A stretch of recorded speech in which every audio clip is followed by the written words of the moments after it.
ونعوذ باللہ من شرور انفسنا ومن سیئات اعمالنا من يهده الله فلا مضل له ومن يضلل فلا هادي له واشهد ان لا اله الا الله وحده لا شريك له واشهد ان محمدا عبده ورسوله اما بعد فان خير الحديث كتاب الله وخير الهدي هدي محمد صلى الله عليه وسلم وشر الامور محدثاتها وكل محدثة بدعة وكل بدعة ضلالة وكل ضلالة في النار.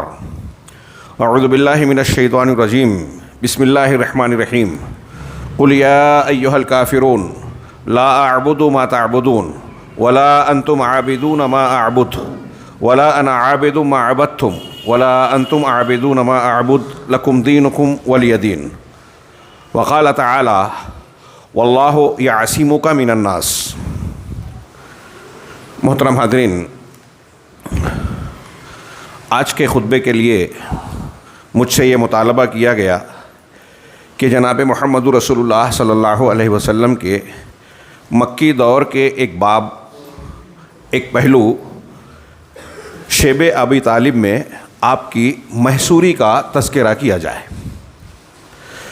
شیب ابی طالب میں آپ کا محبوس اور محصور ہونا، سماجی طور سے بائیکاٹ اور مقاطعہ کیا جانا کہ لوگوں نے آپ کے ساتھ آپ کے پورے قبیلے اور خاندان کو سماج اور معاشرے سے میل جول سے، کھانے پینے، لین دین، خرید و فروخت سے کاٹ دیا، جسے ہم عرف میں بائیکاٹ کہتے ہیں، اردو یا عربی زبان میں مقاطعہ کہتے ہیں.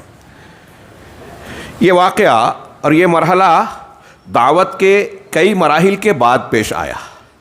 اسے سمجھنے کے لیے میں سرسری طور سے ابتدائی باتوں کی طرف صرف اشارہ کروں. جناب محمد رسول اللہ صلی اللہ علیہ وسلم کو نبوت ملنے کے بعد بتدریج آپ کا دعوتی سفر آگے بڑھا. حضرت خدیجہ الکبریٰ رضی اللہ تعالی عنہا پر اسلام کا پیش کیا جانا، ورقہ بن نوفل سے تائید کا ملنا، پھر آپ کا سنبھلنا، اور اس کے بعد جب دعوت کا حکم دیا گیا تو 3 سالوں تک آپ کا اسلام کی طرف دعوت دینے کا معاملہ خفیہ طور پر جاری تھا، خاموشی سے جاری تھا. ان 3 سالوں میں بڑی محدود سی تعداد، بعض اہل علم نے لکھا کہ زیادہ سے زیادہ اگر ہم کہیں تو 50 افراد پر مشتمل لوگ اسلام میں داخل ہوئے. اس کے بعد آپ نے وَأَنذِرْ عَشِيرَتَكَ الْأَقْرَبِينَ اور پھر کھلے طور سے دعوت دینے کے حکم کے بعد آپ نے صفا کی پہاڑی سے مکہ کے تمام قبائل، رشتہ داروں اور قبیلے کے لوگوں کو آواز دے کر پکارا اور علل اعلان دعوت دی اور کہا کہ لا الہ الا اللہ کو قبول کر لو. تمام معبودوں کو جن کو تم پوجتے ہو ان کی عبودیت، الوہیت کی تردید کر کے صرف اللہ کی الوہیت کو قبول کر لو. لا الہ الا اللہ کہو، فلاح پا جاؤ گے. اس سے پہلے میں واقعے کی تفصیل میں نہیں گیا، آپ نے اپنی شخصیت کے تعلق سے لوگوں سے حامی بھروائی کہ اگر میں کوئی خبر دوں کہ ایک لشکر تم پر حملہ آور ہونے والا ہے تو مانو گے یا نہیں. تو سب نے بیک زبان کہا، تمام اہل مکہ نے ما جربنا علیک کذبا، کہ اے رسول ہم نے آپ پر، اے محمد صلی اللہ علیہ وسلم آپ پر ہم نے کبھی جھوٹ کا تجربہ نہیں کیا، تو دنیاوی امور میں تجربہ نہیں کیا. یہ آپ نے لوگوں سے قبول کروایا اور پھر اس کے بعد آپ نے دعوت دی کہ جب تم مجھے سچا مانتے ہو تو میں ایک سچی خبر، اطلاع اور آگاہی تمہیں دے رہا ہوں، ڈرا رہا ہوں، اس سے متنبہ ہو جاؤ. آپ نے جیسے ہی اس دعوت کو کھلے عام پیش کیا، اپنے بھی پرائے ہو گئے. وہ سماج اور معاشرہ جو آپ کو امین، صادق، اپنے درمیان سب سے اچھا انسان مانتا تھا، وہ آپ کا مخالف ہو گیا. کس بنیاد پر؟ لا الہ الا اللہ کی دعوت پر. آباء و اجداد کے دین کو چھوڑ کر یہ نیا دین پیش کر رہا ہے. اور پھر مخالفتوں کا سلسلہ جو شروع ہوا، اس میں پیش آپ کا سگا چچا ابو لہب بھی تھا، آپ اور ہم جانتے ہیں. اور مخالفت کی جو شکلیں ہو سکتی تھی اسے اختیار کیا جانے لگا. آپ کی شخصیت کو نشانہ بنایا گیا، مذاق اڑایا گیا، انفرادی طور پہ آپ کی زندگی کے معاملات کو تنگ کرنے کی کوشش کی گئی. ہم اور آپ سنتے جانتے بیان کرتے ہیں کہ راستوں میں کانٹا بچھانا، آپ کے گھر میں گندگی پھینک دینا، آپ کے دروازے پر جو ہے کوڑا کرکٹ لا کے ڈال دینا، کانٹے ڈال دینا، اور نہ جانے کیا کیا اذیتیں دی گئی. یہ سلسلہ آگے بڑھتا گیا اور پھر چند لوگ جو اس درمیان مسلمان ہو چکے تھے ان پر بھی مصیبتوں کے پہاڑ ٹوٹنا شروع ہوئے، ظلم و ستم اور جور و جفا کے سارے ہتھ کنڈے جو ان کے دائرۂ امکان میں تھے اس کو اپنایا جانے لگا۔ دعوت کا چوتھا سال آزمائشوں سے شروع ہوا، اور جن لوگوں نے دعوت حق کو قبول کیا تھا، ایمان اور عقیدہ حق اختیار کیا تھا، ان کو اپنے اس ایمان کی قیمت، انتہائی بڑی قیمت چکانی پڑی۔ یہ جو دور تھا کہ مسلمان بہت تھوڑے ہیں، کمزور ہیں، دنیاوی اعتبار سے کوئی حیثیت نہیں ہے، اور ان کے مقابل پورا شہر ہے، سرداری ہے، اور ساری قوت و اختیار ہے، وسائل ہیں، یہ کوئی معمولی معاملہ نہیں ہے۔ ایسے میں مسلمان ہونا اپنے آپ کو پورے سماج کا دشمن بنا لینا، یا پورے سماج کو اپنے خلاف کھڑا کر دینا تھا۔ اور ہم ایسے واقعات جانتے ہیں کہ اس زمانے میں کسی نے اگر یہ جرأت کی، حضرت ابو ذر غفاری رضی اللہ تعالیٰ عنہ جیسے لوگوں نے اگر جرأت کی حرم پاک میں کلمہ شہادت کی آواز بلند کرنے کی، تو لوگ ان پر ٹوٹ پڑے، اتنا مارا کہ لہو لہان کر دیا۔ اس سے آپ اس حالت کا اندازہ لگا سکتے ہیں۔ اور اسی بنیاد پر میں جو اشارہ کر رہا ہوں، اس بنیاد پر کہ اس زمانے میں ایمان اور اسلام کو قبول کرنے والوں کی قیمت، ان کا مقام اور مرتبہ بعد کے لوگوں سے بہت اونچا ہے۔ جناب محمد رسول اللہ صلی اللہ علیہ وسلم نے جو فرمایا، بعد کے صحابہ کرام سے حضرت خالد بن ولید کو اور ان جیسے لوگوں کو خطاب کر کے کہ میرے صحابہ کو برا بھلا مت کہو، ان لوگوں نے اللہ کے راستے میں 1 مد اور آدھا مد جو خرچ کیا ہے، بعد کے لوگ اگر اس کے مقابلے میں احد پہاڑ کے برابر سونا بھی خرچ کریں تو ان کے مقام کو نہیں پہنچیں گے۔ یہ چھوٹی موٹی بات ہے، تھوڑی دیر کے لیے حدیث پر غور کیجئے۔ احد پہاڑ کتنا بڑا ہے، پہاڑ سلسلہ آپ جا کے دیکھیں مدینہ کے اطراف میں، اس کے برابر سونا کسی کے پاس کوئی کما سکتا ہے اتنا؟ لیکن اللہ کے رسول نے سمجھایا، اور یہ سابقون الاولون، ابتدائی دور میں اسلام قبول کرنے والوں کے مقام اور ان کے ایمان کے اعلیٰ مرتبے کو بیان کیا۔ ان کا یہ درجہ ہے، کوئی چھوٹا موٹا مقام نہیں ہے۔ اور بعد والا صحابہ کرام میں بھی جو بات کہے وہ ان کے مقام کو نہیں پہنچ سکتے، تو بعد کے لوگوں کا تو سوال ہی پیدا نہیں ہوتا۔ نبی کریم صلی اللہ علیہ وسلم نے چوتھے سال میں آپ پر اور آپ کے رفقا پر مصیبتوں کے پہاڑ ٹوٹنا شروع ہو گئے، نئی نئی قسم کی اذیتیں، تکلیفیں دی جا رہی تھیں۔ ان اذیتوں، قتل و غارت گری، ان پریشانیوں کے حالات میں نبی کریم صلی اللہ علیہ وسلم نے اپنے کمزور صحابہ کرام کو، صحابہ اور صحابیات کو اجازت دی کہ تم کہیں اور ہجرت کر کے چلے جاؤ۔ ہجرت کے نبوت کے 5ویں سال میں آپ نے یہ اجازت دی کہ حبشہ کی طرف چلے جاؤ۔ آپ نے خود حبشہ کی سرزمین کی تعیین کی۔ اب اگر تفصیل کا موقع ہوتا سیرت کے مختلف گوشوں، اختلافات کو ذکر کرنے کا، تو میں اس میں کئی باتیں بیان کرتا کہ ہجرت میں کیا معنویت ہے۔ گھر بار وطن سب کچھ چھوڑ کر صرف جان بچا کے، اور اصل میں بچانا مقصود ہے ایمان اور عقیدہ، اپنا شہر، اپنا وطن، رشتہ دار، ساروں کو چھوڑ کر چلے گئے۔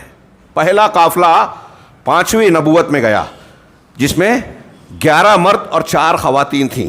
اس میں حضرت عثمان غنی رضی اللہ تعالیٰ عنہ اور رسول اللہ صلی اللہ علیہ وسلم کی صاحبزادی حضرت رقیہ بھی شامل تھیں۔ ان لوگوں نے حبشہ کا سفر کیا۔ وہاں کوئی رشتہ داری، پہچان، جان پہچان، قیام کا معاملہ نہیں تھا۔ صرف اتنی بات تھی، اللہ کے رسول صلی اللہ علیہ وسلم نے فرمایا کہ وہاں کا بادشاہ انصاف پسند ہے۔ جس ماحول سے یہ نکل کے جا رہے تھے یہ بت پرستوں کا تھا، اور جہاں جا رہے تھے وہاں عیسائیت اور آسمانی مذہب کے ماننے والے اہل کتاب تھے، اور نجاشی بھی وہی تھا۔ اللہ کے رسول صلی اللہ علیہ وسلم نے کہا کہ وہ انصاف کو پسند کرنے والا آدمی ہے، تم وہاں جاؤ، وہاں تم ان مظالم سے محفوظ رہو گے۔ اس سے پتہ چلا کہ اگر مسلمان کے لیے اپنے دین پر قائم رہنا مشکل ہو جائے کسی ماحول میں، تو وہاں سے ہجرت کر کے اپنا دین اور عقیدہ بچانا چاہیے۔ گھر چھوڑا جا سکتا ہے، وطن چھوڑا جا سکتا ہے، رشتہ و پیون چھوڑے جا سکتے ہیں، کاروبار چھوڑا جا سکتا ہے، لیکن اور ضرورت پڑی تو جان بھی چھوڑی جا سکتی ہے، یعنی جان بھی دی جا سکتی ہے، لیکن بچایا جائے گا دین کو۔ یہ سبق ہجرت کا یاد رکھیے۔ آج کل ہمارے یہاں ہم سماج میں دیکھتے ہیں، اپنے آپ پر تولیے، کہ ہم دین، ایمان، ضمیر کو ٹکوں کے بدلے میں بیچ رہے ہیں۔ ہمارے گھر کے بچے اور خواتین اور بچیاں غیر مسلموں سے نکاح اور شادی کر رہی ہیں، اور اپنے دین سے پھر کر دوسرا دین اختیار کر رہی ہیں۔ یہ کیا تعلیم و تربیت ہے؟ ہم نے اپنے اسلاف کی تاریخ کو کہانی قصے کے طور پر پڑھا ہے۔ ان سے سبق نہیں لیا کہ وہ انہوں نے اپنے عمل سے اپنے اس کردار سے یہ بیان کیا ہے کہ ہمارے پاس سب سے قیمتی نعمت اور سرمایہ کوئی ہے تو ایمان اور عقیدے کا ہے. ساری چیزیں قربان کی جا سکتی ہے, بچایا جائے گا ایمان اور عقیدہ. یہ وہاں گئے, 2 مرتبہ ہجرت ہوئی حبشہ کی طرف. ایک مرتبہ کچھ لوگ واپس بھی آئے, ایک مخصوص تعداد وہاں گئی. جب یہ لوگ وہاں چلے گئے اور ان کی تعداد وہاں کچھ بڑھ گئی تو کفار مکہ کو یہ ٹینشن ہوا, پریشانی ہوئی. یہ خفیہ طور سے یہ ہجرت ہوئی تھی, کشتی کا پانی کا سفر کیا گیا تھا, لمبا سفر. ہاں, تو کفار مکہ کو یہ فکر ہوئی کہ اگر مسلمان وہاں جمع اور اکٹھا ہوں گے تو ہمارے مظالم سے بچ جائیں گے, ان کی قوت حاصل ہوگی اور پھر ہمارے لیے مسئلہ بنیں گے. لہٰذا انہوں نے 2 افراد پر مشتمل, جس میں ایک عمرو بن عاص بھی تھے, وفد بھیجا جن کے نجاشی سے اچھے تعلقات تھے کہ وہاں جاؤ اور ان مسلمانوں کو واپس پکڑ کر مکہ لاؤ. یہ وفد وہاں گیا لیکن وہاں بھی انہیں ناکامیابی ہوئی. نجاشی سے گفتگو کی, نجاشی نے ان کی بات سن اور تحفے تحائف لے گئے تھے, بادشاہ کے لیے بھی, بادشاہ کے قریبی مصاحبین کے لیے بھی, اور اس کے جو مذہب کے ماننے والے مذہبی پیشوا تھے ان کے لیے بھی تحفے لے گئے تھے کہ اس کے ذریعے سے نم کر کے ہم اپنی بات اور مطالبہ منوا لیں گے. لیکن نجاشی نے تحفہ قبول کرنے سے پہلے کہا کہ میں ان مسلمانوں سے, ان لوگوں سے بات کرنا چاہتا ہوں. بلایا حضرت جعفر بن ابی طالب, جعفر طیار جنہیں کہا جاتا ہے, وہ بھی اس میں شامل تھے. اپنے دین کی تعلیمات سنائی, بیان کی کہ ہم ایسے ایسے تھے, جاہلیت کے سماج میں تھے. ایک شخص ہمارے درمیان سے پیدا ہوا جسے ہم جانتے تھے, اس کا حسب نسب جانتے تھے, اس کے کردار کو جانتے تھے. اس نے ہم کو ایک معبود کی عبادت کی تعلیم دی, جبکہ ہم پہلے بتوں کی پرستش کرتے تھے. ہاں, اور بہت سارے ایسے مظاہر فطرت کی پرستش کرتے تھے. انہوں نے ہمیں توحید کی طرف, صرف اللہ کی عبادت کی طرف بلایا, صلہ رحمی کا حکم دیا, نماز کا حکم دیا, ایسا ایسا حکم دیا. نجاشی نے کہا کہ یہ دین تو ہمارے دین کی طرح ہی ہے. کہا کہ میں تمہیں نہیں دے سکتا, یہ ظلم ہوگا. پھر مکہ والوں نے دوبارہ اکسایا کہ تمہارے پیغمبر حضرت عیسیٰ علیہ السلام کے بارے میں ان کے خیالات الگ ہیں. بھڑکانے کی کوشش کی. نجاشی نے دوبارہ انہیں طلب کیا اور پوچھا کہ حضرت عیسیٰ علیہ السلام کے بارے میں تمہارا کیا خیال ہے, کیا عقیدہ ہے. حضرت جعفر رضی اللہ تعالیٰ عنہ نے نمائندگی کرتے ہوئے, کوئی جھوٹ نہیں بیان کرتے ہوئے, حضرت عیسیٰ سے متعلق مسلمانوں کا عقیدہ اور کہا کہ میں وہی بیان کرتا ہوں جو ہمارے پیغمبر نے ہم تک پہنچایا ہے. اور سورہ مریم کی وہ آیتیں جو اس وقت نازل ہو چکی تھی وہ پڑھ کر سنائی. نجاشی نے وہ سنا. نجاشی اور وہاں موجود بہت سارے ان کے مذہبی پیشوا جو پادری تھے, ان کی آنکھوں سے آنسو جاری ہوئے. قرآن کی آیتیں اور ان کے بیان کو سننے کے بعد نجاشی نے زمین سے ایک تنکا اٹھایا اور کہا کہ جو تم نے حضرت عیسیٰ کے بارے میں بیان کیا, حضرت عیسیٰ علیہ السلام اس سے اتنے تنکا برابر نہ زیادہ تھے نہ کم تھے, تم بالکل برحق ہو. اور یہ جو کلام تم نے سنایا یہ وہی کلام ہے. یہ کلام اور موسیٰ یا عیسیٰ علیہ السلام کا جو کلام تھا توریت انجیل کا, یہ دونوں ایک ہی مقام سے نکلا ہوا ہے, ایک ہی مشکات اور مصدر سے نکلا ہوا کلام ہے. گویا یہ تائید اور تصدیق ہو گئی ایک صاحب علم آدمی کی جانب سے. نجاشی بادشاہ بھی تھا, صاحب علم آدمی بھی تھا, مذہب کو جانتا تھا. اس کی طرف سے یہ گواہی اللہ کے نبی صلی اللہ علیہ وسلم کے سچے رسول ہونے کی ایک شہادت اور گواہی ہے جو رہتی دنیا تک ایک بہت بڑی شہادت کی حیثیت سے جانی جا سکتی ہے. چنانچہ وہاں ان کو وہ راحت ملی مسلمانوں کو, اور کفار مکہ کے وفد کو ناکامیاب ہو کر اپنے تحفوں کے ساتھ لوٹنا پڑا. اب یہ کفار کے برابر ناکامیابیاں ہو رہی ہیں. اس درمیان ان کا غصہ اور بڑھتا جا رہا ہے, اور نبی صلی اللہ علیہ وسلم اور آپ کے رفقا کے خلاف ان کی ریشہ دوانیاں, شرارتیں مختلف انداز کی بڑھتی چلی گئیں. چنانچہ انہوں نے جو حربہ ان کے بس میں تھا استعمال کیا. بدزبانی اور بدسلوکیاں شروع کی. نبی کریم صلی اللہ علیہ وسلم مسجد نبوی میں آ کر, مسجد حرام میں آ کر طواف کر رہے ہیں. کفار مکہ بیٹھ کر آپ کا ٹھٹھا اڑا رہے ہیں, گندی باتیں کہی. ایک چکر کاٹنے کے بعد دوبارہ پھر کہا. جب آپ قریب آئے, تیسری مرتبہ نے جب بہت زیادہ ہو گیا تو نبی کریم صلی اللہ علیہ وسلم نے کہا کہ اے قریش کے لوگوں, میں تمہارے پاس ذبح لے کر آیا ہوں. یہ سننا تھا کہ ان کے اوسان خطا ہو گئے, کیونکہ وہ یہ جانتے تھے کہ ایک تو محمد صلی اللہ علیہ وسلم سچے اور اچھے آدمی ہیں, دوسرے حرم میں کہی ہوئی بات جو ہے ہمارے خلاف واقع ہو سکتی ہے, لہذا معذرت کرنے لگے. نبی کریم صلی اللہ علیہ وسلم کو ستانے، ایذائیں اور تکلیفیں دینے میں جب انہیں لگا کہ ہم ناکامیاب ہو گئے تو آپ کے اور آپ کے چچا کے درمیان دراڑ پیدا کرنے کی کوششیں کی. پہلے ایک وفد گیا کفار مکہ کا، سمجھانے کی کوشش کی کہ اپنے چچا اپنے بھتیجے کو روکو، ہمارے معبودوں کی خلاف ورزی کرنا، باپ دادا کے دین کی مخالفت کرنا چھوڑ دے. ابو طالب نے ان کو بہلا پھسلا کے بھیج دیا، اللہ کے رسول سے کچھ نہیں کہا. دوبارہ گئے اور اب دھمکی دی کہ ہم نے تم سے کہا لیکن آپ نے مانا نہیں، اب اگر ایسا نہیں ہوا تو ہم ان کا مقابلہ کریں گے اور پھر آپ درمیان میں نہ آئیے گا. ابو طالب نے اس موقع پر اللہ کے نبی صلی اللہ علیہ وسلم کے پاس پہنچ کر کچھ باتیں کی. آپ کو لگا کہ ابو طالب اگرچہ میری پشت پناہی کر رہے ہیں، اپنے آبا و اجداد کے دین پر ہی ہیں، لیکن رشتے اور قرابت کی بنیاد پر پشت پناہی کرتے تھے، مدد کرتے تھے. تو دیکھا کہ یہ کچھ کمزور پڑ رہے ہیں، تو نبی کریم صلی اللہ علیہ وسلم کا وہ آفاقی جملے جو ہم اور آپ کو یاد ہے کہ یا عمی لو وضع الشمس فی یمینی والقمر فی شمالی، اگر یہ کفار مکہ میرے داہنے ہاتھ میں سورج رکھ دیں اور بائیں ہاتھ میں چاند رکھ دیں اور یہ کہیں کہ اپنی دعوت سے باز آ جاؤ، تب بھی میں سرے منہ انحراف کرنے کے لیے تیار نہیں ہوں. اس کے بعد نبی کریم صلی اللہ علیہ وسلم رونے لگے اور کہا کہ مجھے اس دعوت سے میں پیچھے نہیں ہٹوں گا، آپ کو جو کرنا ہے کیجئے، اگر آپ ساتھ نہیں دینا چاہتے کوئی بات نہیں. ابو طالب نے کہا کہ بھتیجے تم کو جو چاہنا ہے کرنا ہے کرو. کچھ دنوں کے بعد دیکھا کفار مکہ نے کہ اب بھی کام نہیں بنا، بات نہیں چلی، تو ولید بن مغیرہ کے بیٹے کو اپنے ساتھ لے کر آئے، عمارہ بن ولید. کہا دیکھو یہ خوبصورت نوجوان ہے، ابو طالب تم اس نوجوان کو اپنے پاس رکھ لو اور اس کے بدلے میں محمد صلی اللہ علیہ وسلم کو ہمارے حوالے کر دو.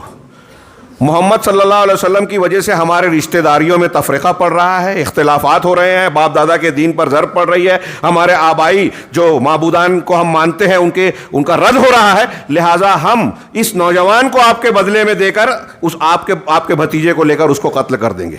ابو طالب نے کہا کہ تم عجیب و غریب سودا کر رہے ہو، یہ تو بڑی بے وقوفی کی بات ہے کہ تمہارا لڑکا لے کر میں پالوں پوسوں کھلاؤں پلاؤں اور میرے بیٹے بھتیجے کو لے کر تم اسے قتل کر دو.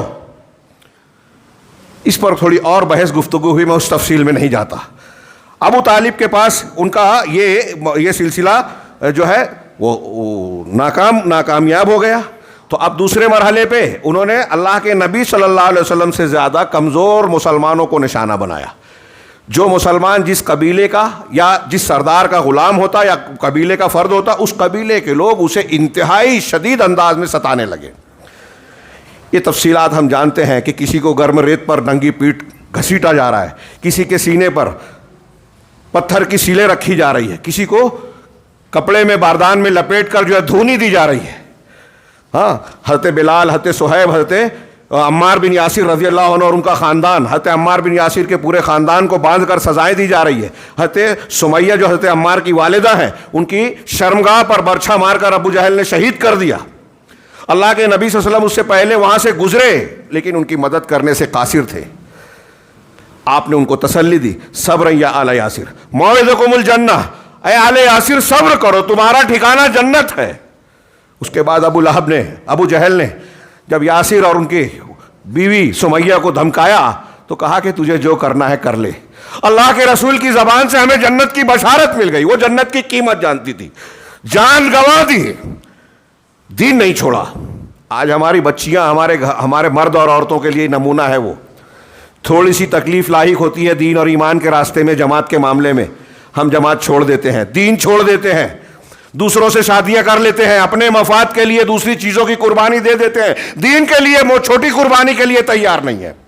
وہ کہاں اور ہم کہاں، اور نتیجے پھر اللہ کی برکت اور رحمت کہاں سے آئے گی. اس سے پتہ چلتا ہے مسلمانوں کی صبر، قوت، قربانیاں. چنانچہ یہ دوسرا حربہ تھا. اب یہاں بھی ناکامیاب ہوئے کہ مسلمانوں کو توڑ نہیں سکے، تو اس کے بعد جو ہے نفسیاتی جنگ لڑی. آپ کے خلاف پروپیگنڈا، مشورہ ہو رہا ہے کہ آپ پر کچھ الزام لگانا چاہیے. شاعر آپس میں کہہ رہے ہیں، بہت سے واقعات ہیں، تفصیل میں نہیں جا سکتا. کہا نہیں، آپ کا کلام شاعری نہیں ہے. مجنو، کوئی محمد صلی اللہ علیہ وسلم کو خود وہی کہہ رہے ہیں، پاگل کیسے کہہ سکتا ہے، مجنو نہیں ہے، پاگل نہیں ہے. کہا پھر کاہن کہو. لوگوں نے کہا کہ ہم کہانت جانتے ہیں، کئی جانکار لوگوں نے کہا، ولید وغیرہ نے، کہانت جانتے ہیں. کہانت بھی اللہ کے رسول صلی اللہ علیہ وسلم کی باتوں کو، قرآن کو نہیں کہا جا سکتا. جادو بھی جانتے ہیں, نہیں کہہ سکتے, لیکن پھر غور و فکر کرنے کے بعد آخر میں کہا کہ جادوگر کہو. یہ کہو کہ اپنے جادو کے اثر سے باپ بیٹے میں, بھائی بھائی میں, رشتہ داروں میں تفرقہ اور تفریق ڈال دیتا ہے, اختلاف پیدا کر دیتا ہے. ایک مسلمان ہو جاتا ہے, اپنے گھر سے الگ ہو جاتا ہے. اس کو خوب پھیلانے کی کوشش کی. ہاں, پھر اس کے بعد جو ہے اور بھی کئی طریقے, نضر بن حارث جیسے لوگوں نے جو ہے یہ کوشش کی کہ اسفندیار اور رستم وغیرہ سے جو ہے کچھ کہانیاں سن کر آیا, اور اس کے بعد اللہ کے نبی صلی اللہ علیہ وسلم اگر کہیں دعوت دیتے, قرآن سناتے, اس کے بعد وہاں سے اٹھ کے جاتے تو وہ آ کے کہتا کہ اس سے اچھا کلام میں سناتا ہوں, اور کہانیاں سناتا. جب اس میں بھی کام نہیں بنا تو کچھ لوگوں کو نضر بن حارث اور ایک شخص کو بھیجا کہ مدینہ میں جاؤ, یہودیوں سے کچھ سوال کرو اور ان سے ایسے مشکل سوالات, ایسے سوالات پوچھو کہ جس کا جواب یہ محمد صلی اللہ علیہ وسلم نہ دے سکیں, اور ہم اس میں ان کو پھانس لے. ناقابل حل سوال پوچھو. چنانچہ وہ دونوں گئے. یہود نے ڈھونڈ تلاش کر 3 سوال کیا کہ ان سے پوچھو کہ کچھ ایسے لوگ تھے جنہوں نے اپنے گھر بار کو چھوڑ کر نکل گئے تھے, ان کے بارے میں تمہارے پاس کیا خبر ہے, کیا حقیقت جانتے ہو؟ اسلام اور توحید کو قبول کر کے اپنے گھر بار کو چھوڑ دیا, تم ان کے بارے میں کیا جانتے ہو؟ اور وہ کون سا شخص ہے جس نے مشرق سے مغرب کا سفر کیا؟ ہاں, اس سیاح کے بارے میں تمہارے پاس کیا اطلاع ہے؟ اور روح کی حقیقت کیا ہے؟ یہ 3 سوال انہوں نے بہت مشکل سمجھ کے کیے. نبی کریم صلی اللہ علیہ وسلم سے آ کر کفار مکہ نے یہ 3 سوالات کیے کہ آپ نبی ہیں تو 3 سوال کا جواب دو. تو آپ نے کہا کہ میں کل اس کا جواب دوں گا, اور انشاءاللہ کہنا بھول گئے. انشاءاللہ نہ کہنے پر سورہ کہف کی آیتوں میں پڑھیے, آپ کو اللہ تعالیٰ کی طرف سے تنبیہ کی گئی کہ کوئی بات ولا تقول لشیء, کیا ہے, کسی چیز کو کل میں اگر کہوں گا تو یہ ضرور کہو کہ اللہ جو الا ماشاء اللہ, جو اللہ چاہے, انشاءاللہ ایسا ہوگا. 15 دن کے بعد جب دوسرے دن تیسرے دن آپ جواب نہیں دے سکے تو مذاق اڑانے لگے, لیکن 15 دن کے بعد قرآن نازل ہوا اور ان تینوں سوالوں کا جواب سورہ کہف میں دیا گیا. اللہ کے نبی صلی اللہ علیہ وسلم کو یہ جواب بھی مل گیا. پھر اس کے بعد جو ہے ایسی اور بھی کئی کوششیں اذیتوں کی, آپ کو جان سے مارنے کی اور آپ کو ذہنی اور جسمانی تکالیف دینے کی ساری کوششیں کی گئی. کئی واقعات ہوئے. ابو لہب کا بیٹا عتیبہ اللہ کے نبی صلی اللہ علیہ وسلم کے سامنے آیا اور بدتمیزی اور بدزبانی سے بات کیا کہ والنجم اذا ہوا, اور فلاں آیت 2 آیتیں پڑھی اور کہا کہ میں اس کا انکار کرتا ہوں, اور رسول اللہ صلی اللہ علیہ وسلم پر ٹوٹ پڑا, آپ کا کرتا پھاڑ دیا اور آپ کے چہرہ انور پر تھوکنے کی کوشش کی. تھوکا لیکن تھوک آپ کے چہرے پر نہیں گیا. اس کی بدتمیزی پر اللہ کے رسول صلی اللہ علیہ وسلم نے بددعا دی. سیرت کی کتابوں میں یہ واقعہ ہے کہ اللہ اپنے کتوں میں سے کسی کتے کو تو اس پر مسلط کر دے. کچھ دن کے بعد وہ شام کے سفر پہ گیا, شام سے لوٹتے ہوئے زرقہ کے مقام پر قیام پڑاؤ ڈالا. ہاں, وہاں ایک شیر نظر آیا شام میں. تو عتیبہ نے کہا کہ محمد نے مکہ میں رہتے ہوئے مجھے یہاں مار ڈالا, یہ شیر مجھے پھاڑ دے گا. محمد کی بددعا لگ گئی. تو لوگوں نے کہا کہ نہیں, ہم حفاظت کریں گے. سامان اور افراد کے بیچ میں اس کو رات میں سلایا, لیکن شیر نے آ کر رات میں اسی پر حملہ کیا اور اس کی گردن توڑ کر پھاڑ دی.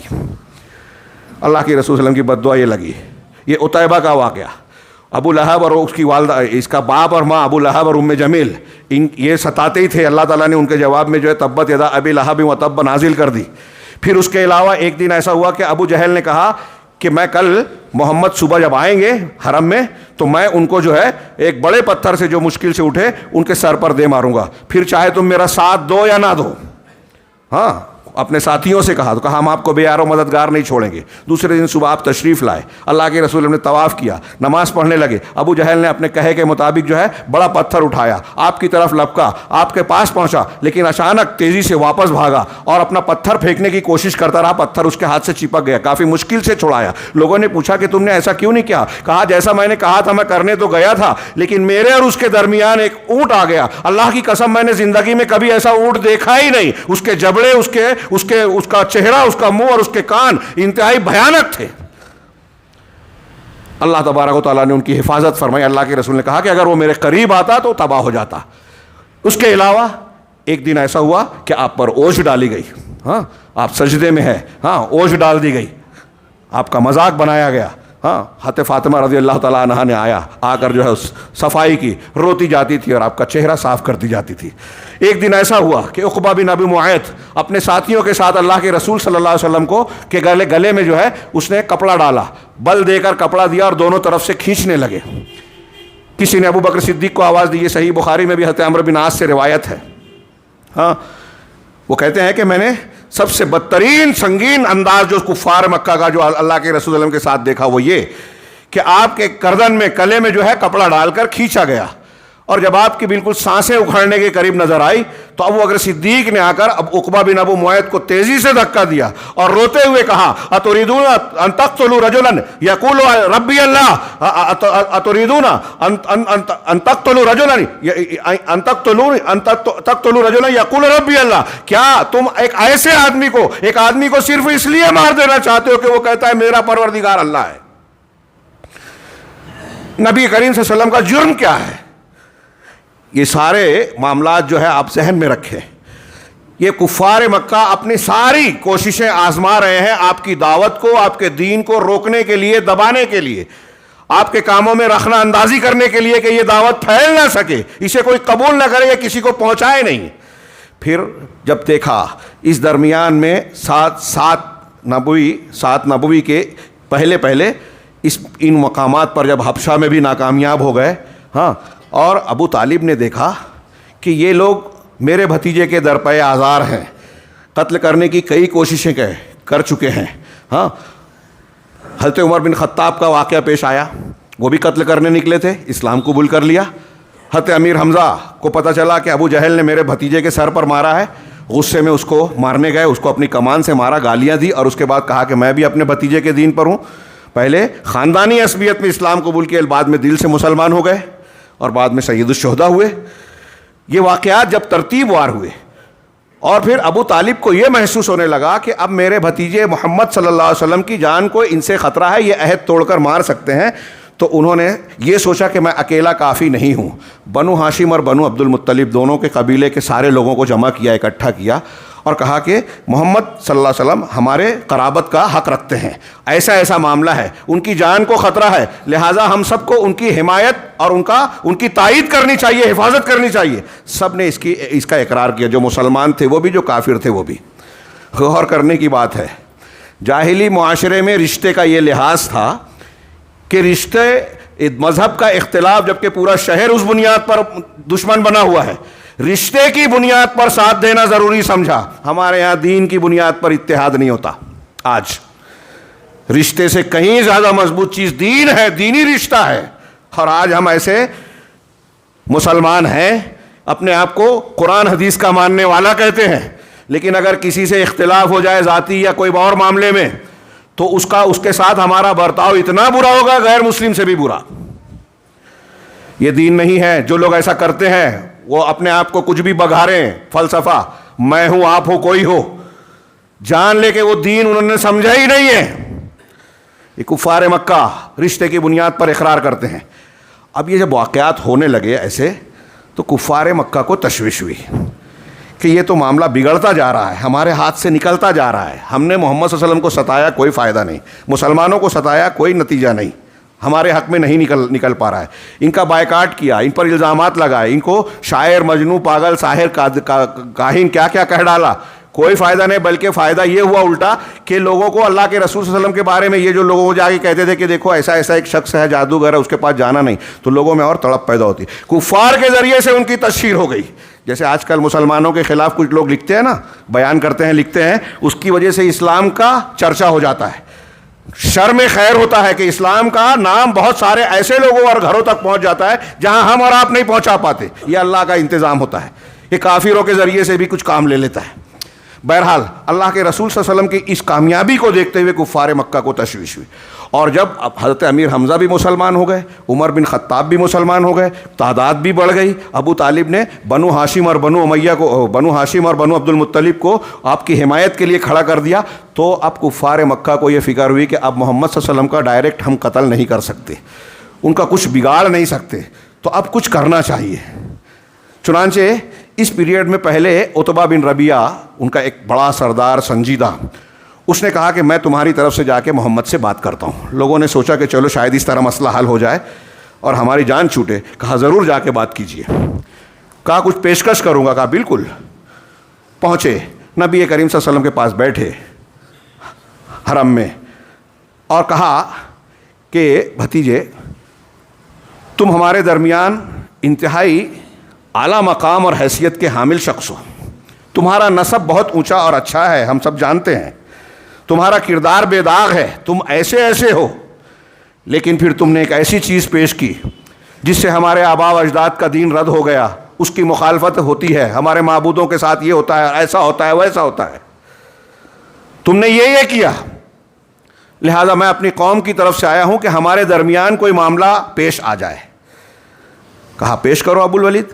کہا اگر تم مال چاہتے ہو تو ہم اس بات کے لیے تیار ہیں کہ تمہارے لیے بہت ڈھیر سارا مال جمع کر دیں گے، تم کو بہت سارا مال جمع کر کے دے دیں گے. اگر تم کو شرف چاہیے تو ہم تمہیں اپنا ایسا سردار بنا لیں گے کہ کوئی فیصلہ آپ کے بغیر ہم نہیں کریں گے. اگر تم بادشاہت چاہتے ہو تو ہم سب مل کر تمہیں اپنا بادشاہ مان لیں گے. اور اگر تم کو کوئی جین بھوت پریت والا مرض لاحق ہے تو تم ہم سے کہو، ہم اس کے علاج کا بندوبست کریں گے، پورا خرچ ہم اٹھائیں گے. اللہ کے رسول صلی اللہ علیہ وسلم نے فرمایا کہ ابو الولید آپ نے اپنی بات کہہ لی. کہا ہاں. کہا اب میری سنیے. آپ نے اعوذ باللہ بسم اللہ کیا اور سورہ حامیم سجدہ، جس کو سورہ فصلت بھی کہتے ہیں، حامیم تنزیل من الرحمن الرحیم، ہاں تلک آیات الکتاب، ہاں آگے آیتیں آپ پڑھتے گئے. وہ پڑھتے گئے اور ولید کی حیثیت چہرہ بدلتا گیا. اور آگے عاد و سمود کے جہاں عذاب کا واقعہ ہے بعض روایتوں میں کہ جب کہا کہ اگر تم باز نہیں آئے تو تم پر بھی ویسے ہی ہاں جو ہے اللہ کا عذاب صاعقہ آئے گا، ہاں جیسے عاد و سمود پر آیا تھا. اس پر اللہ کے رسول صلی اللہ علیہ وسلم کے منہ پر ہاتھ رکھ دیا اور ڈر گئے اور کھڑے ہو گئے. ان کی حیثیت بدل گئی اور کہا اللہ کے رسول کہ یہ جو میں نے کلام پیش کیا ہے، میں نے اپنی بات کہہ دی، اب آپ کو جو ٹھیک لگے کیجیے. یہ واپس آئے. مکہ کے کفار نے دیکھا ان کو آتے ہوئے تو کہا دیکھیے ان کی چہرہ شناسی کہ ابو الولید جس چہرے کے ساتھ گئے تھے اس چہرے سے واپس نہیں لوٹ رہے ہیں، ان کے اوپر اثر ہو گیا ہے. انہوں نے آ کر کہا کہ دیکھو مکہ والو، محمد نے جو کلام پیش کیا ہے نہ وہ جادو ہے، نہ کہانت ہے، نہ شاعری ہے، میں سب چیزوں کو جانتا ہوں. وہ بہت عظیم کلام ہے جس کا یقیناً بہت بڑا نتیجہ برآمد ہونے والا ہے. وہ تمہارے درمیان کے ایک فرد ہے، چھوڑ دو ان کو ان کے حال پر. اگر عربوں نے ان کو ختم کر دیا تو تمہارا کام دوسرے کر لیں گے، اور اگر ان کا معاملہ غالب آ گیا تو ان کی عزت تمہاری عزت ہوگی، ان کی سلطنت تمہاری سلطنت ہوگی. لہذا تم ان سے تعارض نہ کرو. وہ جو کلام پیش کر رہے ہیں اس کی ایک تلاوت ہے، اس کی ایک لذت ہے، اس کے اندر ایک تاثیر ہے، وہ ضرور بڑا معاملہ ہو کر رہے گا. تو لوگوں نے کہا کہ ابو الولید آپ پر محمد کی زبان نے جادو کر دیا ہے. کہا میں نے جو سمجھا اور جانا آپ کو بتا دیا، اب آپ لوگوں کو جو ٹھیک لگے وہ کرو. یہ ایک وفد جا کر آیا. اس کے علاوہ بھی اس درمیان ایک دو وفد گئے، اللہ کے نبی صلی اللہ علیہ وسلم کو پیشکش کی، بادشاہت چاہیے تو بادشاہت لے لو، دولت چاہیے تو دولت لے لو، کسی خوبصورت ترین اور کنواری لڑکی سے شادی کرنا ہو تو بتا دو، ہم شادی کروا دیتے ہیں، جو چاہتے ہیں کر لو. یا پھر ایک شکل یہ نکلتی ہے کہ ایسا کر لو. ابو طالب کے پاس آخر وقت میں یہ لوگ گئے تھے جب ان کی آخری بیماری آئی، اس وقت بھی پیشکش کی. کہا کہ ایسا چاہو کم سے کم یہ کر لو کہ ایک دن تم ہمارے معبودوں کی عبادت کر لو اور ایک دن ہم تمہارے معبود کی عبادت کر لیتے ہیں، پھر بعد میں جس کو جو صحیح لگے گا وہ قبول کر لے گا. اسی تناظر میں اللہ تبارک و تعالیٰ نے یہ قرآن کی صورت نازل کی، شرک سے براعت والی، سونے کے وقت اور بیداری کے وقت پڑھنے والی قل اللہ احد، اور دوسری صورتوں کے ساتھ میں قل یا ایھا الکافرون. اللہ نے کہا کہ اے کافرو، کہہ دو اے کافرو، لا اعبد ما تعبدون، جس کی تم عبادت کرتے ہو میں کبھی اس کی عبادت نہیں کر سکتا. ولا انتم عابدون ما اعبد، اور میں جس کی عبادت کرتا ہوں تم نہیں کر سکتے، تم نہیں کرو گے. کفار مکہ، اللہ کے رسول یہاں ایک نقطہ دھیان رکھیے، کفار مکہ اللہ کی عبادت کرتے تھے کہ نہیں کرتے تھے؟ طواف کرتے تھے نا، اللہ کو مانتے تھے نا. لیکن قرآن نے کہا کہ تم اس کی عبادت نہیں کرتے، یعنی اللہ کی عبادت نہیں کرتے. کیا مطلب؟ اگر کوئی شخص اللہ کی عبادت کے ساتھ کسی اور کی عبادت کرتا ہے تو وہ اللہ کی عبادت نہیں کرتا. قرآن کے زبان میں اللہ کی عبادت کرنے والا وہی ہوگا جو توحید پر ہے، یعنی صرف اور صرف اللہ کو عبادت کے لائق سمجھ. جتنے عبادت کے معاملات ہیں، اب ہمارے ہندوستان میں بہت سارے علماء نہیں سمجھتے کہ عبادت کے کیا کیا معاملات ہیں. کہتے ہیں کہ شرک گناہ ہے، لیکن قبروں کا طواف کرنا، چومنا چاٹنا، نفع اور نقصان کا مالک سمجھنا، وہاں نظر و نیاز کرنا، اس کو سمجھتے ہیں کہ کوئی بات ہی نہیں ہے. ابھی کلپس آ رہی ہیں، پیر صاحب کو سجدہ کیا جا رہا ہے، ان کے سامنے ایسی چیزیں ایسی حرکتیں کی جا رہی ہیں جو صریح شرک ہے، لیکن وہ سمجھتے ہیں کہ ہم شرک کر ہی نہیں رہے۔ خیر، تو کفار مکہ سے اللہ تعالیٰ نے یہ اعلان کرنے کے لیے کہہ دیا، یہ شرک سے براعت والی صورت ہے، قل یا ایھا الکافرون۔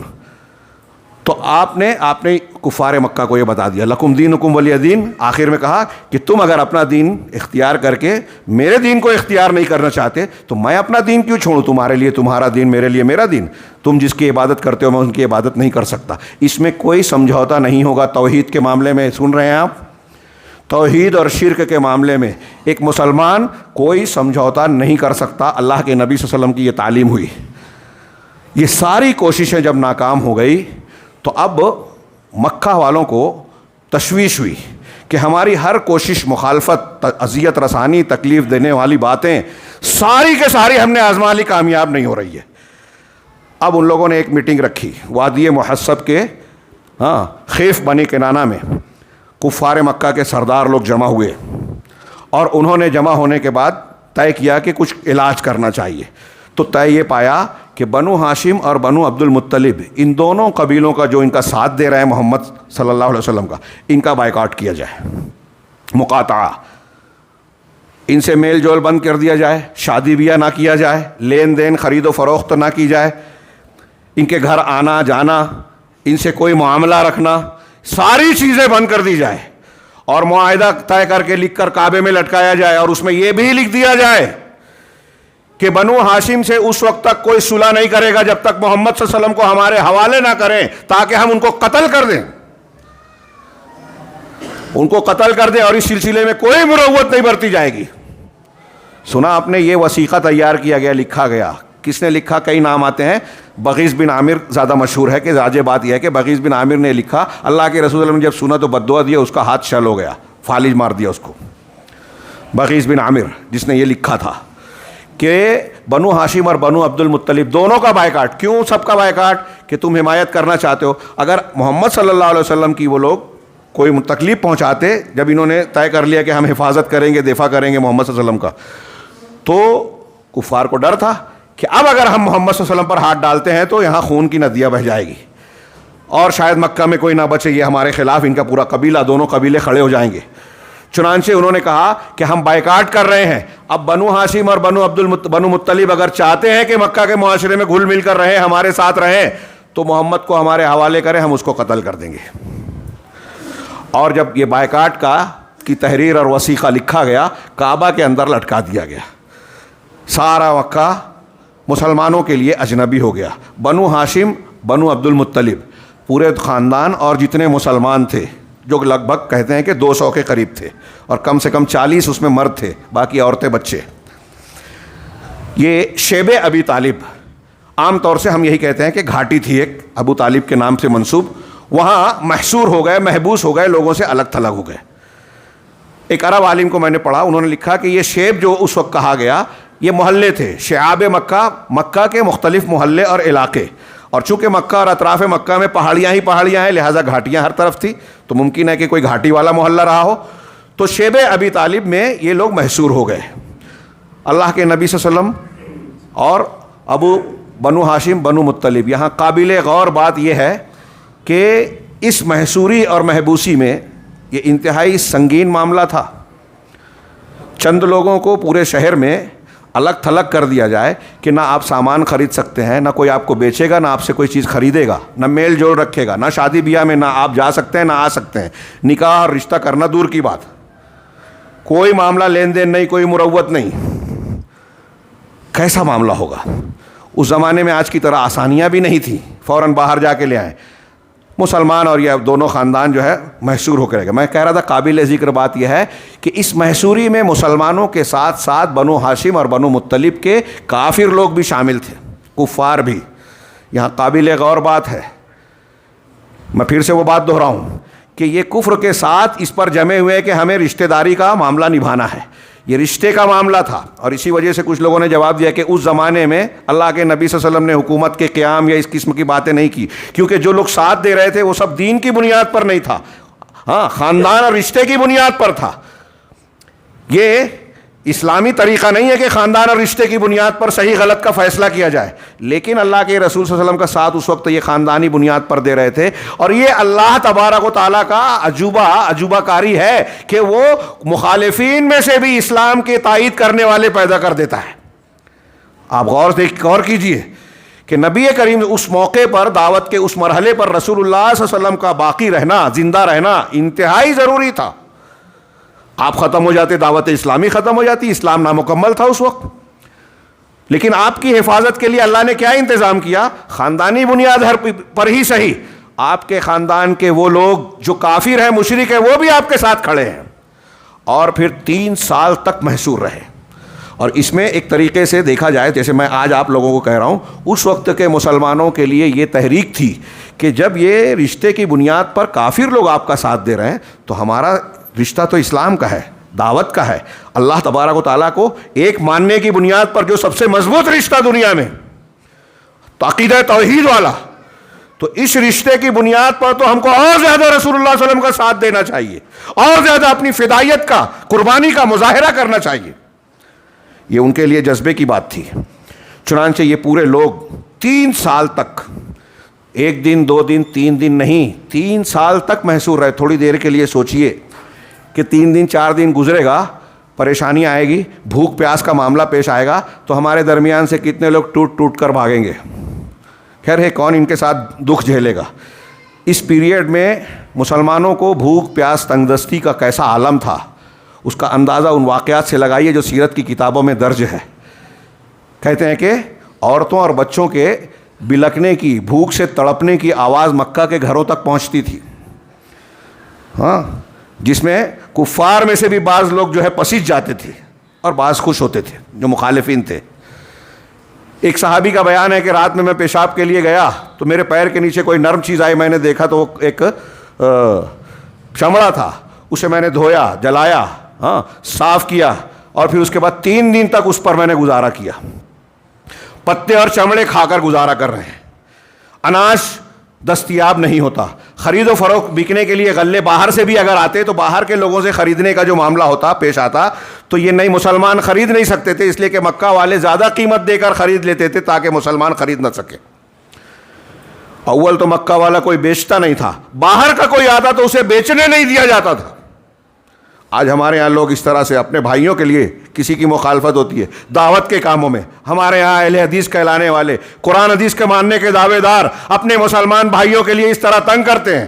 غربا مساکین کو بھیجنے کا اگر انتظام کیا جا رہا ہے تو اس کو روک لگاتے ہیں کہ ان کا کام رک جائے۔ کون سا دین مانتے ہیں ہم لوگ؟ کس دنیا میں جیتے ہیں معلوم نہیں۔ یہ کچھ چیزوں کو کر کے ہم سمجھتے ہیں بہت بڑے اسلام کا تیر مار لیا۔ دین سمجھیں، یہ واقعات ہمارے لیے درس اور سبق ہے کہ 3 سال تک شیب ابی طالب میں بھوک پیاس کی شدت، مخالفت اور تنہائی کو جھیلتے ہوئے لوگ قائم رہے۔ مرد تو مرد، خواتین بھی سوچئے تھوڑی دیر کے لیے، اس پیریڈ میں کہیں کوئی روایت ایسی نہیں ملتی کہ کسی عورت نے، کسی مرد نے اللہ کے رسول صلی اللہ علیہ وسلم سے آ کر یہ کہا ہو کہ آپ کی وجہ سے یہ مصیبت جھیل رہے ہیں، یہ پریشانی، بچے بھوک سے تڑپ رہے ہیں، بلک رہے ہیں، اور ایسا ہو رہا ہے، یہ پریشانی، یہ مبتلا ہے۔ کسی نے شکایت نہیں کی، یہاں تک کہ کافروں نے بھی شکایت نہیں کی۔ سب کے سب ڈٹے ہوئے ہیں۔ یہ ان کا صبر، یہ ان کی قربانی، دین کے لیے جمع رہنا، اس کا بہت اعلیٰ نمونہ ثبوت ہے۔ ہم دین کے لیے کتنی مصیبت جھیلنے کے لیے تیار ہیں۔ ہے ہمارے ہاں یہ، اس کا کوئی معمولی سا تصور؟ سابقون الاولون کے درجے کا اندازہ لگائیے اس سے۔ عورتیں رو رہی ہیں، عورتوں کے لیے ایک اعلیٰ نمونہ ہمارے لیے۔ پھر عورتوں اور بچوں کے مقابلے میں مرد زیادہ قوی ہوتے ہیں، وہ بعض دوسرے معاملات میں۔ یہاں بھوک پیاس کو اس طرح جھیلنا یہ ان کی بہت بڑی قربانی تھی، اور پھر ان کو دیکھ کر مردوں میں یہ جذبہ پیدا ہونا فطری تھا کہ جب یہ برداشت کر رہے ہیں تو ہم کو تو اور کرنا چاہیے۔ اور پھر کافر مشرک رشتہ داری کی بنیاد پر برداشت کر رہے ہیں تو ہمارے پاس تو دین ہے، توحید ہے، ایمان ہے، ہم کو اور زیادہ اس کو برداشت کرنا چاہیے۔ چنانچہ سب کے سب جمع رہے۔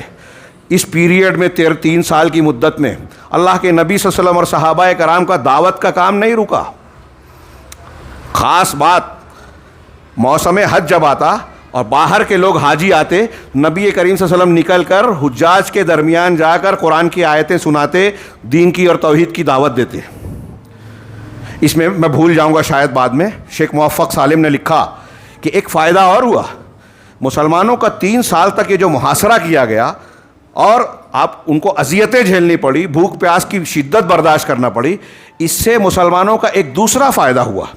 ایک تو ان کو صبر و ضبط، تلقین اور اپنے ایمان کو اللہ تبارک و تعالیٰ کے سامنے پیش کیا کہ ہم مضبوط ہیں ایمان میں، ٹلنے اور ہلنے والے نہیں ہیں، اسی لیے ان کو بعد میں اعلیٰ مقام، درجہ اور اجر و ثواب کے وعدے ملے۔ ہاں، دوسرا، ان کے اس موقف کی بنیاد پر مسلمان مکہ سے باہر کے جو دوسرے مشرکین تھے ان کو خبریں ملتی تھی کہ مکہ والوں نے مسلمانوں محمد صلی اللہ علیہ وسلم اور ان کے رفقا کا بائیکاٹ کر رکھا ہے، لیکن 3 سال ہو رہے ہیں، اتنی لمبی مدت کے باوجود وہ ٹوٹ نہیں رہے ہیں، وہ قائم ہیں اپنے ایمان پر، اپنے عقیدے پر، اپنے دین پر۔ یہ لوگوں کے لیے سبق اور سوچنے کی بات ہو گئی کہ ایسی کون سی بات ہے کہ اتنی شدت برداشت کر کے بھی بچے اور عورتیں تک جھیل رہے ہیں لیکن پیچھے نہیں ہٹ رہے ہیں۔ یہ بہت سارے باہر کے متعدد لوگوں کے، یہ میں اپنی طرف سے نہیں کہہ رہا ہوں، سیرت کی کتابوں میں درج ہے، اس موقف کی بنیاد پر متاثر ہو کر باہر کے بہت سارے لوگ مسلمان ہو گئے، اسلام میں داخل ہو گئے۔ اور پھر اس کے بعد اس درمیان ابو طالب کا وہی معاملہ تھا اپنے بھتیجے کے تعلق سے، اگرچہ وہ کافر تھے لیکن رات میں شیب ابی طالب میں بھی آپ کو خطرہ لاحق ہوتا تھا کہ کوئی شخص آ کر دھوکے سے رات کے اندھیرے میں قتل نہ کر دے آپ کا۔ چنانچہ جب سونے لگتے لوگ تو آپ کو اپنے بستر پر سونے کے لیے کہتے کہ بھتیجے اس پر سو جاؤ۔ اللہ کے رسول صلی اللہ علیہ وسلم اپنے بستر پر لیٹتے، جب سب سو جاتے تو آپ اپنے بھائی بھتیجوں میں سے، رشتہ داروں میں سے کسی ایک کو بیدار کرتے اور اٹھا کے محمد صلی اللہ علیہ وسلم کے پاس لاتے اور کہتے آپ اٹھ کر اس کی جگہ جائیں، اور ان کو ان کی جگہ بدل دیتے، تاکہ سوتے ہوئے اگر کسی نے ایک جگہ دیکھا ہے اور حملہ کرنے آئے تو محمد صلی اللہ علیہ وسلم کو نہ پائے۔ یہ احتیاط برتتے تھے، دعوت کا کام اس سلسلے میں جاری تھا۔ ہاں، اب ایسے ہی پیریڈ چلتا رہا، بہت معمولی سا کوئی مکہ والا ترس کھا کے رشتہ داری کی بنیاد پر چوری چھپے کچھ اناج غلہ پہنچا دیتا تو بس وہی اناج پہنچتا تھا۔ جیسے حکیم بن حزام رضی اللہ تعالیٰ عنہ جو اس وقت کافر تھے، ان کی سگی پھوپھی تھی حضرت خدیجہ الکبریٰ رضی اللہ تعالیٰ عنہ، یہ بھی شیب ابی طالب میں ساتھ تھی، تو یہ چوری چپ کے کبھی کبھار تھوڑا موڑا گیہوں پہنچا دیتے تھے۔ ایک مرتبہ ابو جہل آڑے بھی آیا، روکنے کی کوشش کی تو ابو البختری نے کہا کہ چھوڑو ان کو، اپنی پھوپھی کے پاس گیہوں پہنچانے، غلہ پہنچانے دو۔ ایسے ہی ہشام بن عمرو نامی شخص، وہ بھی کچھ غلہ پہنچا دیتا تھا۔ ہاں، پھر جب 3 سال مکمل ہونے کو آئے، 7 نبوی کے محرم کے آغاز میں، یعنی محرم شروع ہونے والا تھا، چاند رات تھا، اس وقت یہ وثیقہ لکھ کر ڈالا گیا، اور پھر 10 نبوی میں محرم ہی میں 7-8 محرم کو اس وثیقے سے پہلے کچھ لوگوں نے، مکہ والوں نے کوشش شروع کی۔ ایک شخص تھے ہشام بن عمرو بنو لوئی کے، ہاں، ان کو بڑا دکھ تھا کہ مسلمان اس تکلیف سے جونج رہے ہیں، لیکن اکیلے تھے۔ یہ زہیر بن ابو امیہ کے پاس گئے، یہ حضرت ابو طالب کے، اللہ کے رسول کے چچا ابو طالب، ان کے سگے بھانجے تھے۔ ان سے کہا کہ زہیر یہ بتاؤ کہ کیا تم کو یہ اچھا لگتا ہے کہ تم یہاں کھاؤ پیو مزے سے رہو اور تمہارے ماموں اور ان کے قریبی لوگ بھوک پیاس سے تڑپتے رہیں؟ کہا مجھے تو نہیں پسند ہے، لیکن میں کیا کر سکتا ہوں، میں تنہا ہوں۔ کہا تنہا نہیں ہو، ایک اور شخص ہے۔ کہا کون؟ کہا میں۔ تو کہا ٹھیک ہے، تم ہو اور میں ہوں، ایک اور تیسرا تلاش کرو۔ پھر وہ ہشام جو ہے تیسرے کے پاس گئے، مطعم بن عدی بن نوفل کے پاس، ان سے بھی یہی پیشکش کی کہ تمہارے ایسے ایسے رشتہ دار ہیں، تمہارا بنو عبد مناف سے رشتہ اور تعلق ہے، وہ بھوک پیاس سے تڑپ رہے ہیں۔ کہا میں تو نہیں پسند نہیں کرتا تھا اس کو، لیکن میں اکیلا کیا کر سکتا ہوں؟ کہا آپ اکیلے نہیں ہیں۔ کہا کون؟ کہا میں ہوں۔ کہا اور کوئی؟ کہا فلاں ہے۔ ہاں، نام لیا زہیر کا بھی۔ کہا چوتھا تلاش کرو۔ پھر ابو البختری کے پاس گئے، ہاں، پھر اس کے بعد جو ہے زمعہ بن اسود کے پاس گئے۔ ایسے 5 لوگ اکٹھا ہو گئے۔ 5 لوگوں کے اکٹھا ہونے کے بعد انہوں نے میٹنگ کی، رات میں طے کیا کہ کل صبح ہم وثیقے کو پھاڑیں گے۔ زہیر نے کہا کہ اس کی مخالفت میں شروع کروں گا۔ مختصر قصہ یہ کہ دوسرے دن حرم میں سب لوگ، مکہ کے کفار وہیں بیٹھا کار ہوتا تھا، ان کے دار الندوہ قائم ہوتی تھی، ابو جہل اور ان کے حلقے اور دوسرے حلقے بیٹھتے تھے۔ یہاں زہیر بھی پہنچے اور پہنچنے کے بعد طواف کیا، چکر لگایا کعبہ کا، اور اس کے بعد عبادت کرنے کے بعد جو ہے انہوں نے لوگوں کو بنو ہاشم وہاں کفار مکہ کو خطاب کر کے کہا کہ یہ تو بہت ظلم کی بات ہے کہ ہم کھائیں پئیں مزے کریں اور بنو ہاشم بنو امیہ جو ہمارے رشتہ و تعلق رکھتے ہیں وہ بھوک پیاس سے تڑپتے رہے، ہم ان کا مقاطعہ کر کے چھوڑ دیں؟ ہاں واللہ میں وثیقہ یہ جو صحیفہ لٹکا ہوا ہے میں اسے پھاڑنے جا رہا ہوں۔ ابو جہل وہاں موجود تھا، اس نے کہا کہ نہیں تم غلط بات کہہ رہے ہو، یہ وثیقہ پھاڑا نہیں جا سکتا۔ اس پر مطعم ابن عدی نے ان کی تائید کی کہ نہیں، تم نے جس وقت یہ وثیقہ لکھا تھا ہم اس وقت بھی اس سے راضی نہیں تھے، وہ صحیح کہہ رہے ہیں، تم زیادہ غلط ہو۔ پھر اس کے بعد تیسرے نے، چوتھے نے، پانچویں نے، ابو جہل نے کہا کہ یہ رات ہی میں معاملہ طے ہو چکا ہے، سمجھ میں آ گئے یہ بات۔ اور ابھی وہ ان لوگوں کی تو میں ابو البختری اور ابو جہل کی بحث چل رہی تھی کہ ابو طالب بھی آ گئے، اللہ کے رسول صلی اللہ علیہ وسلم کے چچا، اور انہوں نے کہا، یہ سیرت کی کتابوں میں ہے، الرحیق المختوم میں بھی آپ کو ملے گا، مولانا صفی الرحمان صاحب مبارک پوری استاذ محترم کی کتاب، انہوں نے بیان کیا کہ ابو طالب بھی وہاں پہنچے اور انہوں نے خبر پیش کی کہ میرے بھتیجے نے ایک خبر دی ہے کہ اللہ تعالیٰ نے انہیں یہ بتایا ہے کہ جو وثیقہ تم نے لٹ کر کعبے میں لٹکایا ہے اللہ نے اس پر کیڑے بھیج دیے اور اس نے پورے اللہ کے نام کے علاوہ پورے تحریر کو اس نے چاٹ لیا، کھا لیا ہے۔ ہاں ابو البختری نے پہنچ کر جب وثیقہ نکالا تو لوگ دیکھ کر واقعی حیران رہ گئے۔ ابو طالب نے یہ کہا کہ تم وثیقہ نکال کر دیکھ لو، اگر میرے بھتیجے کی بات صحیح نکلی تو تم اسے چھوڑ دینا، اور اگر غلط نکلی تو ہم آپ کے درمیان سے ہٹ جائیں گے، پھر جو چاہے تم کر لینا۔ وثیقہ نکالا گیا تو دیکھے تو لوگ تعجب میں گئے، بسمک اللہم صرف محفوظ تھا، باقی جہاں رشتے اور تعلقات کو کاٹنے کے وثیقے شرائط لکھے ہوئے تھے، معاہدے کی دفعات سب کیڑوں نے کھا لیا تھا، اللہ کا نام جہاں جہاں تھا وہ محفوظ تھا بس۔ اس کے بعد وثیقہ پھاڑ دیا گیا اور مسلمانوں کو وہاں سے رہائی ملی، شیب ابی طالب سے باہر نکلے۔ نکلنے کے بعد معمول کے مطابق جناب محمد رسول اللہ صلی اللہ علیہ وسلم کا یہ عمل جاری رہا، دعوت و تبلیغ کا۔ اور یہاں میں ایک چیز بیان کرنا بھول کہ بنو ہاشم بنو امیہ جو آپ کا ساتھ دے رہے تھے اس میں ابو لہب آپ کے ساتھ نہیں تھا۔ ابو لہب شروع سے مخالفت کرتا رہا، دعوت جب گھر والوں کو بلا کے دی تب بھی مخالفت کی، دعوت دینے کے وقت پیچھے جا کر جو ہے کہتا تھا کہ ان کی کوئی بات نہ مانے، لوگ ایسے ہیں یہ ویسا ہے، ان کی شرارتیں کرتے تھے، اور جو ہے اللہ کے رسول صلی اللہ علیہ وسلم کی برائیاں بیان کرتا تھا، آپ کی مذمت کرتا تھا۔ اسی طریقے سے جب شیب ابی طالب میں بائیکاٹ کیا گیا تب بھی ابو لہب جو ہے اپنے خاندان، قبیلے اور رسول اللہ صلی اللہ علیہ وسلم کے بجائے کفار مکہ کے ساتھ تھا۔ یہاں سے رہائی ملی، دعوت کا کام آگے بڑھا، لیکن کفار مکہ نے مخالفت کو اور شدید کیا۔ اب آخری مرحلہ انہوں نے جو اختیار کیا، میٹنگ کر کے آپ کے قتل کا منصوبہ بنایا، اور پھر اللہ تعالیٰ نے آپ کو جبریل کے ذریعے سے خبر دے کے ہجرت کا حکم دیا مدینہ کی طرف۔ اور اس درمیان میں اور بھی کچھ واقعات پیش آئے۔ کیا یہ 10 کا واقعہ ہے، آپ کے شیب ابی طالب سے نکلنے کے 6 مہینے بعد، کچھ لوگ 8 مہینہ کچھ 6 مہینہ کہتے ہیں، 6 مہینے بعد ابو طالب کی وفات ہو گئی، اور اس کے بعد 1 مہینہ 25 دن یا کچھ لوگ کہتے ہیں 3 دن بعد، تھوڑی سی مدت کے بعد حضرت خدیجہ الکبریٰ رضی اللہ تعالی عنہا کی وفات ہوئی۔ نبی صلی اللہ علیہ وسلم نے اس کو عام الحزن، غم کا سال کہا، کیونکہ دنیاوی اعتبار سے آپ دیکھیں ابو طالب آپ کے لیے بہت بڑی مدد کا ذریعہ تھے۔ آپ لوگوں نے ساتھ چھوڑا، یہ ساتھ تھے اگرچہ کافر تھے۔ حضرت خدیجہ الکبریٰ رضی اللہ تعالی عنہا صرف ایک بیوی نہیں تھیں بلکہ آپ کی ہر اعتبار سے معاون و مددگار تھی، خاص طور سے آپ کی دعوت میں۔ اول وحی جب آپ پر نازل ہوئی اور اس سے پہلے بھی ہر اعتبار سے حضرت خدیجہ الکبریٰ رضی اللہ تعالی عنہا نے آپ کی مدد کی، آپ کا ساتھ دیا۔ شیب ابی طالب میں بھی آپ کے ساتھ رہی، مشکل سے مشکل وقت میں آپ کا ساتھ نہیں چھوڑا۔ سب سے زیادہ اعلیٰ مقام والی خاتون آپ کی ازواج مطہرات میں حضرت خدیجہ الکبریٰ رضی اللہ تعالیٰ عنہ، لہٰذا ان دونوں کی جدائی آپ کے لیے انتہائی شدید قسم کے غم و اندوہ کا باعث تھی۔ اسی لیے اس کے بعد معراج کا واقعہ پیش آیا آپ کی تسلی کے لیے، اور بھی واقعات پیش آئے، اور پھر کفار نے آخر میں مل جل کر قتل کرنے کا منصوبہ بنایا اور ہجرت کی اجازت ملی۔ یہ واقعات صرف واقعات کی حیثیت سے نہیں، نبی کریم صلی اللہ علیہ وسلم کی حیات طیبہ کا ایک ایک ورق، اور آپ کے حیات ایک ایک ورق کا ایک ایک صفحہ، ایک ایک سطر، ایک ایک لائن اور ایک ایک لفظ ہمارے اور آپ کے لیے درس ہے۔ نبی کریم صلی اللہ علیہ وسلم کے بارے میں اللہ نے کہا ہے نا کہ تمہارے لیے اللہ کے رسول کی ذات میں بہترین نمونہ ہے۔ تو اب اس معاملے میں دیکھیے، میں نے شیب ابی طالب کے اس واقعے کو NRC اور CAA کے جو قانون کی شہریت کے قانون کو نافذ کرنے کی کوشش کی جا رہی تھی اور کیا جا چکا ہے، ابھی وہ التوا میں ہے یا جو بھی معاملہ ہے اس میں جو کوشش کی جا رہی ہے مسلمانوں کے تعلق سے، جیسے برما میں کی گئی، فلسطین میں الگ انداز میں، ہندوستان میں قانون بنا کر کیمپوں میں بھیجنے کی کوشش کی جا رہی ہے، یہ ایسے ہی ہے جیسے مسلمانوں کو جو ہے شیب ابی طالب میں محصور کیا جا رہا تھا۔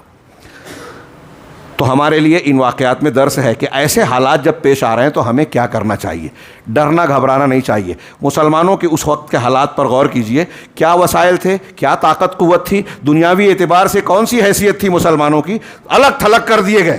ایسے میں اللہ تبارک و تعالیٰ کی مدد آئی، لیکن مدد سے پہلے صبر کرنا پڑا، قربانی دینی پڑی۔ نبی کریم صلی اللہ علیہ وسلم، سابقون الاولون صحابہ کرام کو جب مصیبتوں سے، تکلیفوں سے، آزمائشوں سے گزرنا پڑا تو ہم اور آپ ایسا کیسے سوچ سکتے ہیں کہ گھر بیٹھے رہیں گے، آرام کرتے رہیں گے، ایک ہاتھ اٹھایا، دعا کیا، کچھ بدعت اور سنت پر عمل کیا، نہیں کیا اور اللہ تعالیٰ کی مدد آ جائے گی، سارا معاملہ حل ہو جائے گا۔ ہم بیٹھے بیٹھے کسی کرامت اور معجزے کے منتظر رہتے ہیں کہ کفار ہمارے اوپر حملہ کر رہے ہیں، ہماری مسجدوں کو توڑ رہے ہیں، مسلمانوں کے خلاف سازش کر رہے ہیں، بنگلہ دیش میں واقعہ کروایا گیا، پھر ہندوستان میں اس کے خلاف میں جو ہے حرکت میں لوگ آ جاتے ہیں، الیکشن کا فائدہ اٹھانے کے لیے مسلمانوں کو کھلونا بنا رکھا ہے اور مسلمانوں کو لڑاتے، جب چاہتے ہیں لڑا دیتے ہیں، جب چاہتے ہیں ان سے جو کام کروانا ہے کروا دیتے ہیں، مسلمانوں میں اختلاف ڈال دیتے ہیں، ان کو اس طریقے سے ورغلاتے ہیں کہ ہندو مسلم فساد ہو اور پھر الیکشن کے ٹائم جو ہے اسی بنیاد پر ووٹنگ ہو، مسلمان جو ہے وہ استعمال ہو جائے۔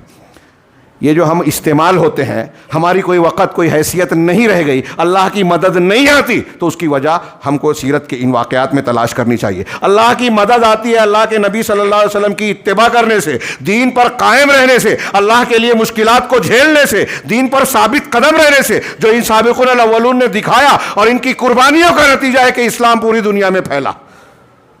اور جتنا اسلام پھیلے گا ان پہلے دور کی قربانی اتنا ان کو اجر و ثواب ملتا جائے گا، یہ ان کے مقام کو بلند کرتا جائے گا۔ ہم اگر چاہتے ہیں کہ اللہ کی مدد ہمیں ملے تو ان کے طریقہ کار کو ہمیں اختیار کرنا چاہیے۔ اللہ تعالیٰ سے دعا ہے کہ وہ ہمیں دین کو سمجھ کر اس پر عمل کرنے کی توفیق عطا فرمائے، صحیح دین کو اختیار کر کے اللہ تبارک تعالیٰ دنیا اور آخرت میں ہمیں سعادت اور کامیابی حاصل کرنے کی توفیق دے۔ اقول قولی ھذا واستغفر اللہ لکم سائر المسلمین وصلی اللہ علی نبینا محمد۔ بارک اللہ لنا ولکم فی القرآن المجید ونفعنا وإیاکم بالآیات والذکر الحکیم، انہ تعالی جواد کریم ملک بر رحیم۔